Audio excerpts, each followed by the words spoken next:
Welcome to Hibiscus Children's Center. My name is Michael Waniger, and it's been my privilege to be the president and CEO for the last couple of years, and prior to that to the board. As we start our summer months, a lot of people may have the opinion that, everybody kind of winds down a little bit, but actually we're in the process of really doing a lot of wonderful things and working with the children. My guest this morning is Lou Boccabella. He's our Director of Development. 25 years experience in this industry, and quite frankly, every time I'm around Lou, I'm like a sponge. I like to learn as much as I can. Welcome, Lou. Thank you for having me. 25 years, wow, that's a long period of time, and I know just recently you were the program director for the Village up in Vero Beach, and for those of us in the audience who may not be aware, Hibiscus Children's Center is celebrating its 30th year. It's hard to believe that just 30 years ago, Levon Tilton had the dream and the vision to try to figure out where do children go when they've been abused, neglected, or abandoned. And so the shelter was created down in Jensen Beach. 2004, the Village, I believe, took place. We have the mental health services and all the different attributes that happen to assist children today in the state of Florida.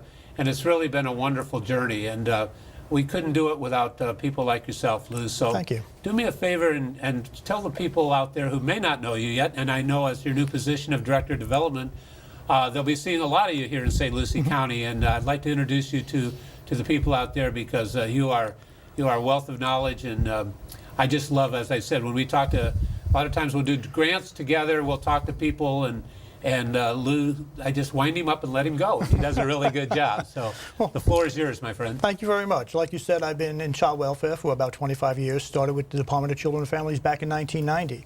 Over the years, I've had various positions working with children in administrative and management capacities.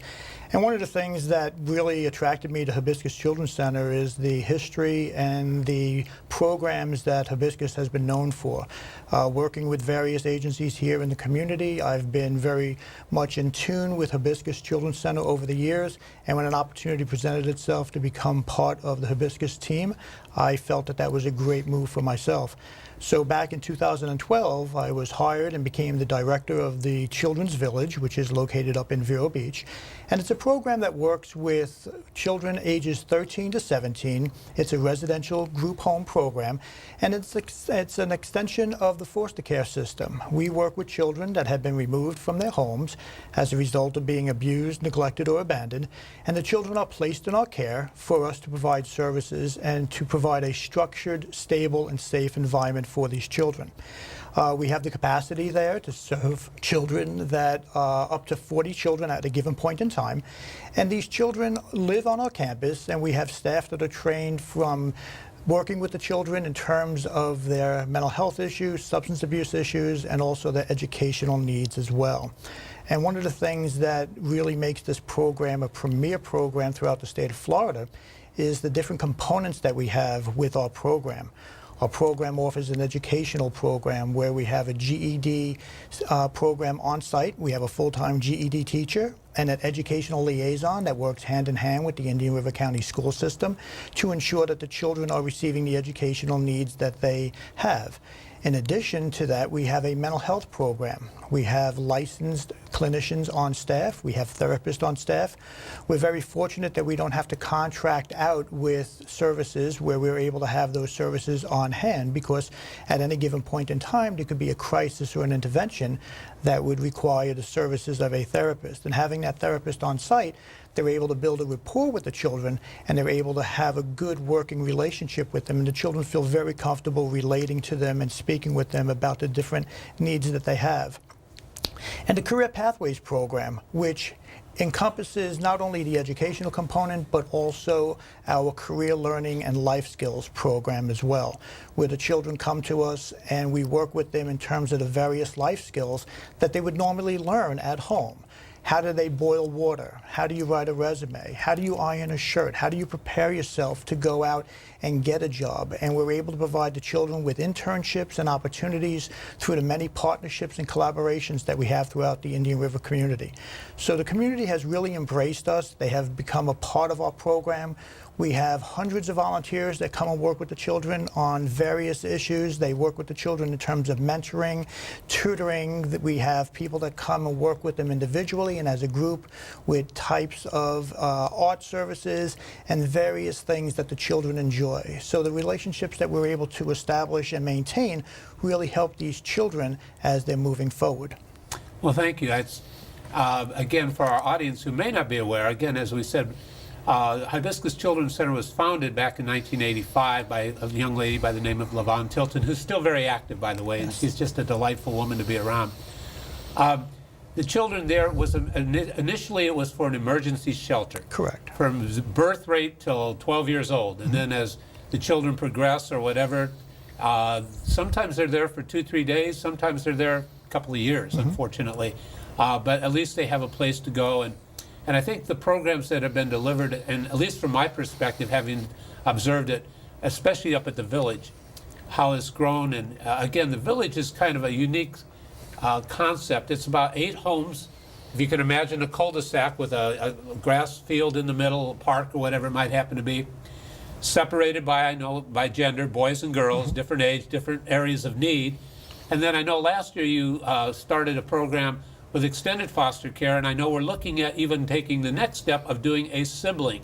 Because when you stop and think about it, ladies and gentlemen, the siblings that you have are brothers and sisters, and again, I just had a birthday. I won't go, I'll tell you how many of them, but it's getting very big now. It's the fact that our parents are with us when we're young, our children are with us when we're a little older, but our siblings are with us pretty much throughout the entire course of our life. So the importance of having siblings together, especially in a time of children going through such trauma that they may have expressed, I think is an outstanding idea. It's so true, because many times when children are removed from their families, unfortunately there aren't enough foster homes or programs that are able to accommodate keeping the sibling group together. And as they're going through this tragic time in terms of being removed from everything that they've known, everything that they're comfortable with, family, friends, community, school, it's something that we want to try to ensure that we are able to still maintain some stability in their lives. And by developing and putting this program into place to maintain the sibling groups, it's going to really help the children in terms of their adjustment and having that sibling support that they would not normally have if they had to be placed in different locations.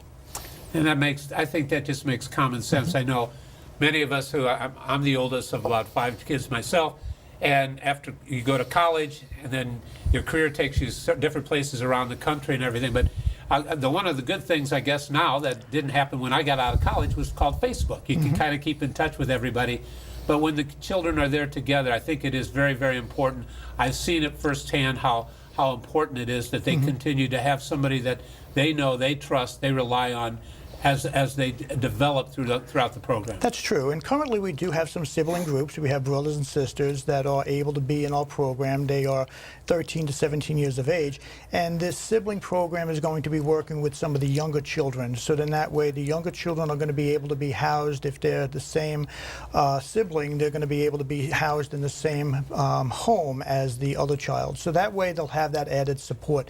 And it's something that's very crucial. Like I said, going through this a very tragic, emotional time, keeping the children together is something that's very important, because unfortunately with the limited number of foster homes that are able to care for children and the limited number of residential programs, and with them having a lot of geographic area between them, it's something that is very important to ensure that these children not only have the visits, but they have that relationship and that ongoing support that they greatly need.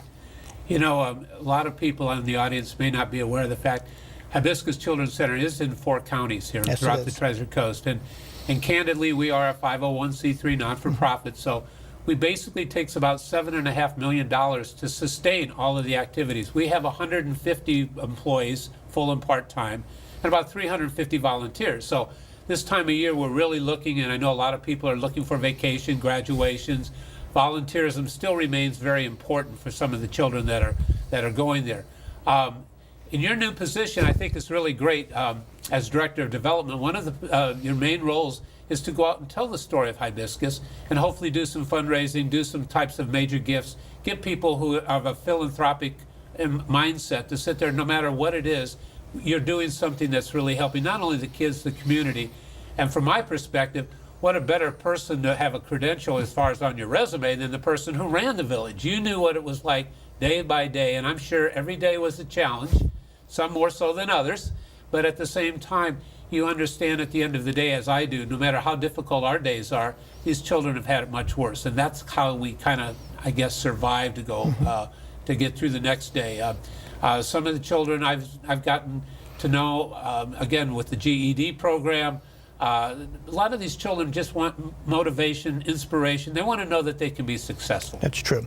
And unfortunately, many of these children have not had that structure or that motivation or the encouragement that many of our children have had, that they're very fortunate to have. In fact, with the situation that we currently have up at the village, many of the children have requested that they stay at the village. They've been in contact with their case managers with the possibility of moving. And we had a child about 3 weeks ago that they had talked about possibly moving to a different program.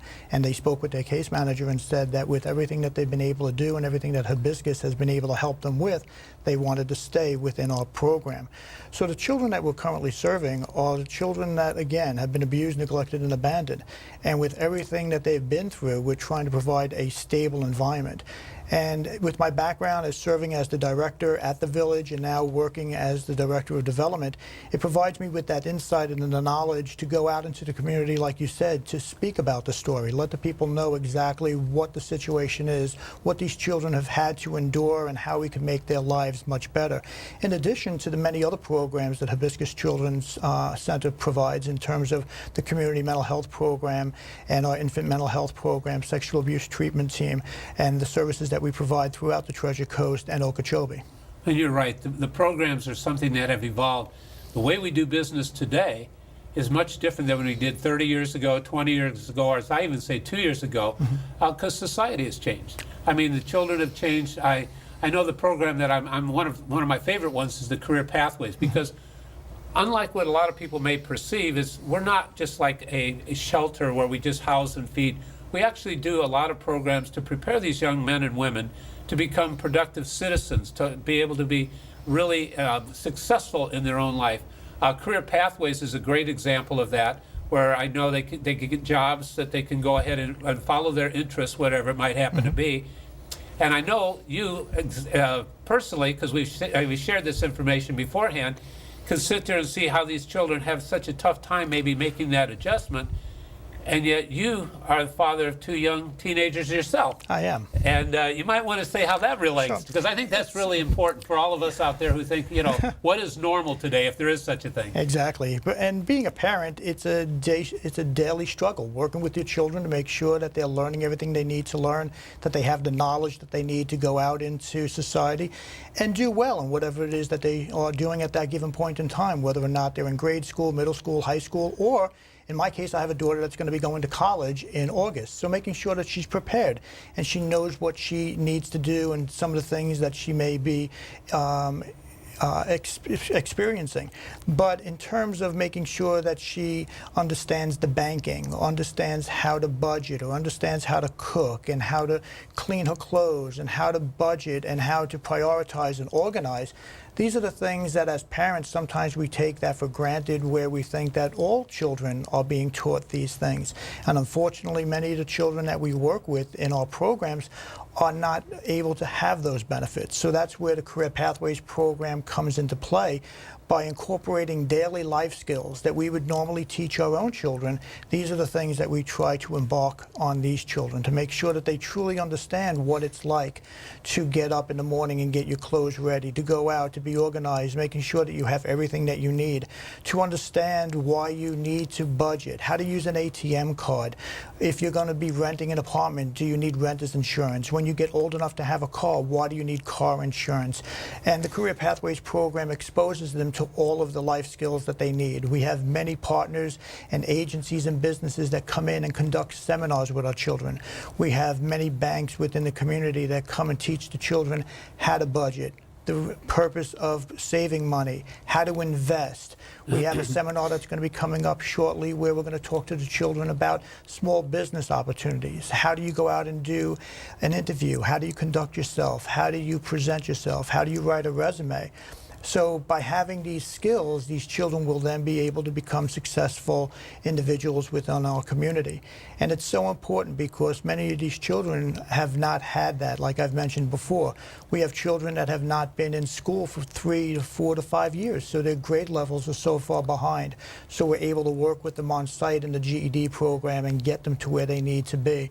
And it's so important to understand that the Career Pathways program, although it focuses on the life skills, we also ensure that we make sure they understand the importance of the education so that you're able to move forward and pursue the opportunities that are available to you if you are able to have a degree, not only a high school diploma, but also going on to college. Therefore, the reason the GED program as well, which Absolutely. I know is relatively new. One thing that is always, I guess, is brought some kind of hope for us is that over these last 30 years, Hibiscus has been a shelter and a resident where we have had over 250,000 safe nights for children who without Hibiscus would be on the streets. Absolutely. Or God forbid what other things might have happened. And occasionally what happens, I had an experience a couple of weeks ago where out of the blue a young lady called my office and said, I would like to come in and talk to you. And she was a young child at the shelter, progressed up through the village, and now has 2 young children of herself, and said that it saved her life. Mm-hmm. And as we said, a lot of times you'll see in the newspapers or in the media that, you know, foster families, as we know, there's not enough foster families to go around. But also, not every child will do really well in a foster family because that environment, in many cases, caused them the trauma that they currently are having. This particular young lady, she said, the fact that we had a group shelter, I felt secure. There were more people there. She said, actually did save, and not every foster child should be in a foster home. We need to do both, is basically what we have to do. It's true. And right now, with the benefits that we have as a residential program, like I've mentioned earlier, we have programs and we have components on site that are able to work with these children. Over the years, there have been various complexities that these children have now encountered. In the past, when children were being removed, it was as a result of abuse, neglect, and abandonment. And those issues are still apparent today in terms of why the children are being removed. But in addition, the children are also suffering from some mental health issues. They also have substance abuse issues. There's also sexual abuse issues that they're dealing with. So the residential component or the residential program is able to address those based upon the fact that we have the therapist on site, we have the Career Pathways program on site, everything that is able to work with these children. And in foster homes, it's something that children would benefit from because it's a nurturing home environment. But there are many children that benefit from a residential group home environment because of the accessibility of the services that are available at any given moment. And again, as I mentioned, the mental health services is relatively new to Hibiscus over the last couple years. In fact, when I became the CEO, we had 1 licensed therapist. We now have 9. Again, sexual abuse treatment. Unfortunately, one of the statistics that we're not too proud of in the state of Florida is we are the 3rd largest state for human trafficking. But yet there's 15 sexual abuse treatment programs within the state of Florida. We continue to rank at the very top of that. These are the things that we have to do as society, as members, citizens of this great Treasure Coast. And again, we live in a wonderful place because we could not survive if it wasn't for the people out there watching this show, participating, the volunteers who give of their time, give of their treasure, and help us through the different events, again, to make a difference in these children's lives. And let's not kid each other. We know we're not going to save every child, but any child worth saving is a child worth saving. And we have that opportunity to make that happen. And again, we want to create an environment, and have been successfully. And I'm going to sit there and boast a little bit, if I may.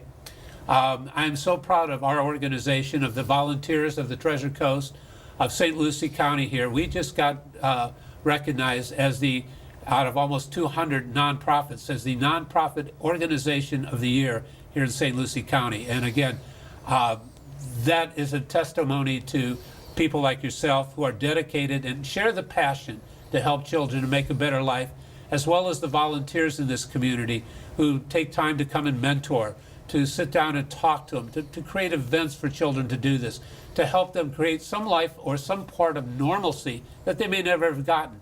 And again, you know, awards are well and good, but the rewards that we get are when children, like I said, come back and said, you know what, without Hibiscus, I wouldn't be here today. And again, behind every of those 250,000 safe nights we talked about, behind every one of those numbers, there's a child.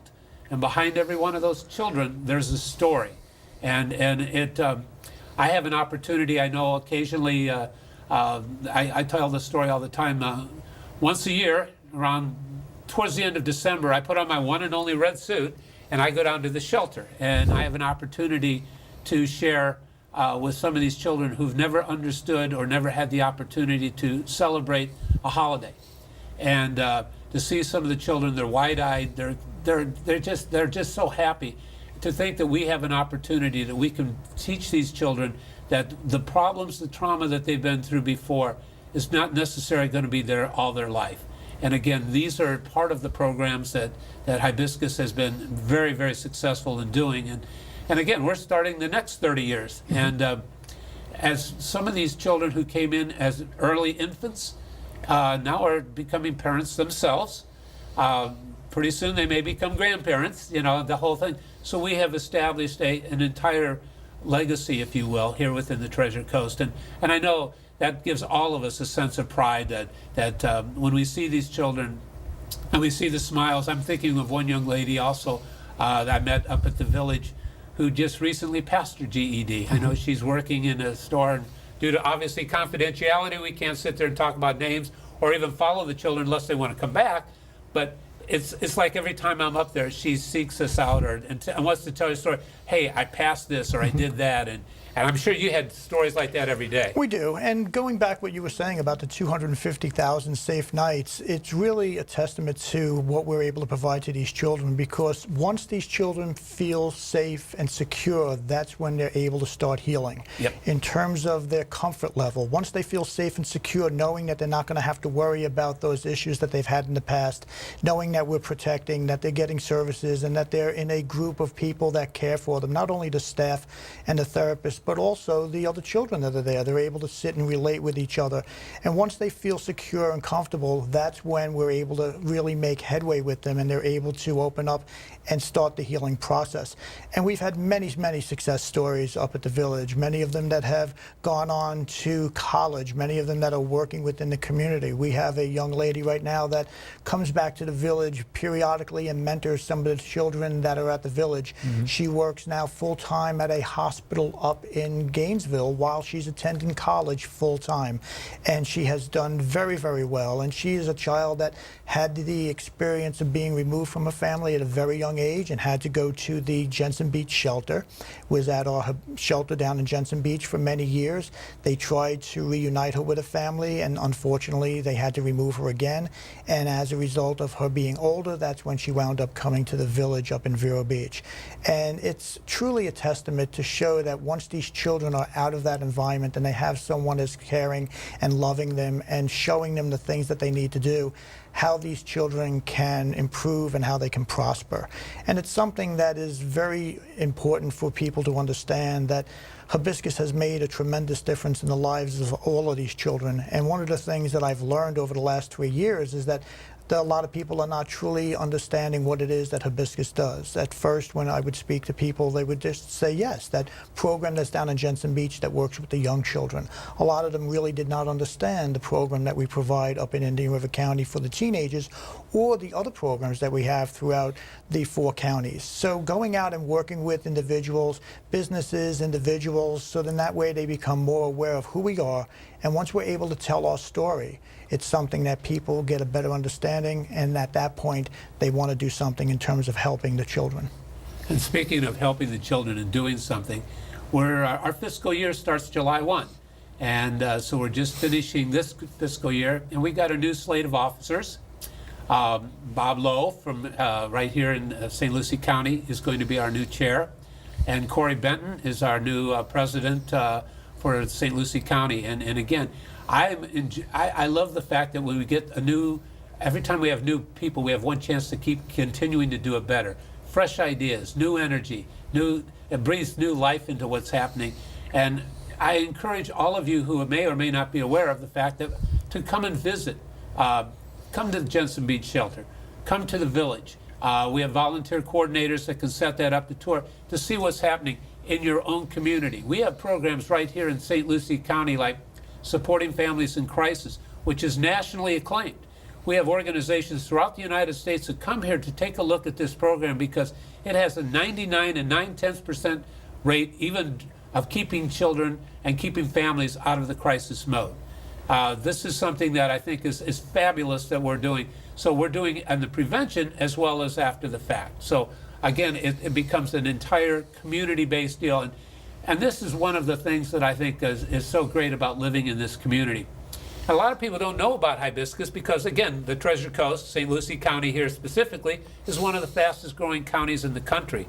And a baby boomer like myself, a lot of people are starting to move here. They go, oh my gosh, okay, now what am I going to do? I look at my retirement, and what can I do that can help, that can make a difference?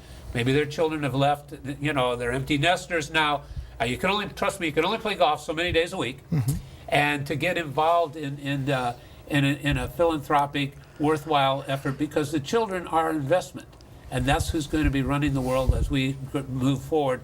And we have an obligation and a responsibility to really make sure that they have the best possible opportunity to be successful. Mm-hmm. I just want to share a situation that happened the other day just to show you how people become enlightened and more aware and how they then become involved. We had a family that came to the village office the other day, and they were dropping off some donations that were for younger children. And when they came in, I met with them, thanked them for their donation, and they just asked the general question, well, what do you do here? They had no understanding of the village, the program, or the other programs that we have throughout the agency. So I spent about an hour with them explaining what the village does, how we work with teenagers, and the various community mental health programs and prevention programs that the agency has. As a result of that, they now want to become volunteers to work with the children up at the village. They never knew that we had that program. They thought that that was just a service center that our staff worked out of and that they would go out into the community. So just by sharing the story and sharing information about who we are, what we do, and the impact that we have to better the lives of the children that we serve, people want to become aware. And that's what I find very intriguing, very interesting, and it motivates me on a daily basis to go out and speak to people, let people know who we are, what we do, and how they can help these children. Like you said, they can volunteer their time. They can volunteer any treasures that they may have. But this is something that we really need to take a real good look at and understand that these are the investments that we need to make for the future. And these children have so much potential that they just need to be given an opportunity. Thank you, Lou. And in the next 20 seconds that we have or so, I want to make sure that we have the website put on there so people can go ahead and take a look at what all the different programs we have. We have our telephone number as well put on there. Please give us a call. You'll feel better about yourself, and you're making a great contribution to the society and the community you live in. Thank you again, and thank you to all who've been such wonderful supporters.